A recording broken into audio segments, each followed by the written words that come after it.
All right, we'll go Bob Schron. Coach, how are you? Hi, Bob. Coach, I was wondering during the break when you were watching film, and was there anything that you noticed that you guys needed to work on more, and how has that evolved as you've been watching the practices as they've been going on? There's a lot that we need to get better at. A lot of it's, going to be game plan specific as you get into certain games. But, we were great early on at closing games. We weren't as good at the end of that, that post All-Star time. So we really have, put an emphasis on that, put an emphasis on making sure we're playing together and making sure we're getting into the paint off multiple attacks. On the defensive end of the floor, our identity when we're good will remain the same, and that is we have to pressure. We can't operate inside the three-point line. We're probably too small to do that.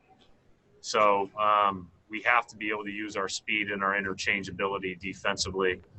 And so we've messed with that a little bit, got some different things we worked on that maybe you wouldn't have time to work on, during a typical regular season.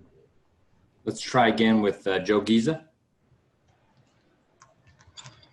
Hello, Brad. Can you hear me now? Hi, Joe. Hey, sorry, man. This is a quick question. I know some teams have brought their home courts down there. I saw you guys working on the Pacers court the other day. Do you know if the parquet made it down to Orlando? I don't know. I haven't seen it. The only two courts that I think I've been on are maybe the Magic have a couple courts, and then the Heat and Pacers that we just practiced on today. But I haven't seen any others. Everything else has been feels like a new court laid down in ballrooms or convention centers. Great. Thanks, Brad. All right, we'll go question in person. Gary Washburn. Brad, how do you plan? What have you seen from Gordon so far? I know he was ailing toward the end of for the suspension. What have you seen from him health-wise? And it seems like he can use him in so many different situations that a healthy Gordon can really be an asset. Yeah, he's been healthy the entire time. He's practiced every day, hasn't missed a drill in 2 weeks. Tatum, Jalen, all those guys are the same way in that regard. Marcus Smart, which has been really encouraging, and we feel very fortunate, as we kind of enter this now time where we're scrimmaging. We'll continue to play through Gordon as a playmaker, scorer, and facilitator for others. And so, like a lot of our wings, we'll utilize his interchangeability. And he's had a good camp, and I thought he and Kemba both did a good job this year of, and Smart too, of, really helping as Jalen and Jason were taking the next step in ascending. So they've all done a good job of that. Mark Murphy. Hey, Brad. How much does defense, even maybe a little more than usual, count for things as you get going into action down there? And how connected do you guys look at that end of the floor right now? I think, Mark, the first thing to be tested when you're getting conditioned again to play basketball and 5-on-5 basketball is you end up taking shortcuts on the defensive end. The good news is we've had 2 weeks to watch film, go back to the practice court and go work, and so it's been a much better this week. It's very important. We're not going to last long if we don't pressure the ball and if we don't guard with great enthusiasm and energy and interchangeability. That's how we're built. That's what we're good at. And so we have to soar with that strength if we want to hang around long. Another question in person, Joe Varden. You've been talking every day about Kemba. Is he out there? Is he not? We can see him out there today. What was he able to do, and do you think he'll stick around? Kemba did the first hour of practice, did not do anything live.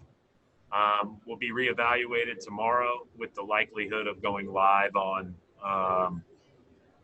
Thursday morning? Is that the 23rd? Yeah. And then these days, you literally lose track of days when you're in the bubble.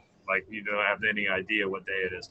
And then I don't think he'll play against Oklahoma City, but that'll depend on how much he practices the day before. But he's pretty darn close right now. But you've been kind of making it sound like he goes almost every other day. He's been going every day to some level in the last 5 days. So initially we thought it would be more every other day. He's felt great, and he's been able to add strength. And those were two things we needed to prioritize. Final question for Coach Adam Himmelsbach.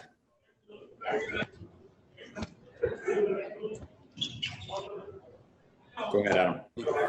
Communicating among coaching staffs prior to the scrimmages and make sure the other is aware of what they kind of work on. Do you plan to talk to Billy at all? Like almost NFL teams have and that sort of thing. I think you kind of went in and out. I think you said something about, am I going to talk to Billy about scrimmaging and some of the things we're doing in the scrimmage? Is that right? Yeah. No, I'm not, or at least not yet. I haven't. I actually was a proponent of doing the college scrimmage where we would be in a closed gym and able to kind of do it on our own terms and maybe do an offensive segment in the half court or maybe do a situational game. But, I think with obviously television involved and everything else, it's going to be more like a regular game. We're only going to play our highest minute guys for short stints in that first one. But everybody's going to approach it differently. Everybody's going to do it that way. And I don't know if I'll talk to Billy about it or not. But usually we don't, as you get ready for an exhibition game, somebody throws something at you. It's great for film, especially if you didn't know it was coming. You're not going to know what's coming in a regular game either. All right. Thank you, Coach. All right. Be well. Thanks.